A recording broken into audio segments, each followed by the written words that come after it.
Sono entrati da questa finestra. Molto probabilmente sì, ma c'è solo questo segno. I ladri tornano a Ponzano, agili, rapidi e organizzati, veri professionisti del furto a caccia di ori e contanti. Entrati in azione verso le 20:40 nei pressi di via Povegliano, i malviventi senza scrupoli, una volta introdotti in questa casa, hanno picchiato un cane di 7 mesi. Il cucciolo di pastore svizzero di nome Nimera è stato fortunatamente ritrovato dopo 12 ore di angoscia e ricerche anche sui social. L'edicolante di Ponzano ha trovato Nim ferito ed impaurito alle 7 del mattino seguente. L'abbiamo portato al veterinario, ha delle forti botte sulle anche, adesso è sotto antidolorifici. Quello che ci ha detto il veterinario, che ha confermato, è che molto probabilmente gli hanno tirato dei calci.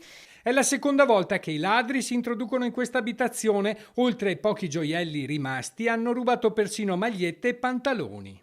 Hanno scardinato questa porta, qui ci sono i segni. Di sopra, nelle camere, hanno svuotato tutto, buttato tutto per aria. Hanno portato via l'unico poco oro che mi era rimasto, anelli, bracciali, ricordi di famiglia. Era tutto soqquadro, tutto sottosopra, tutto ribaltato, armadi anche rotti.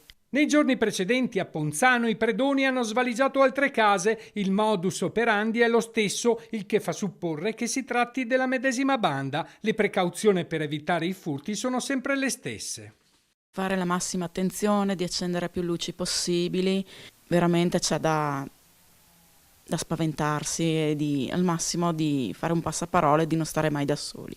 Cristina, nonostante la paura e la rabbia per il trattamento riservato al povero Nim, è ancora emozionata e felice per averlo ritrovato. Volevamo ringraziare tutti perché io non sono ancora riuscita a rispondere a tutti i messaggi delle persone che appunto mi hanno scritto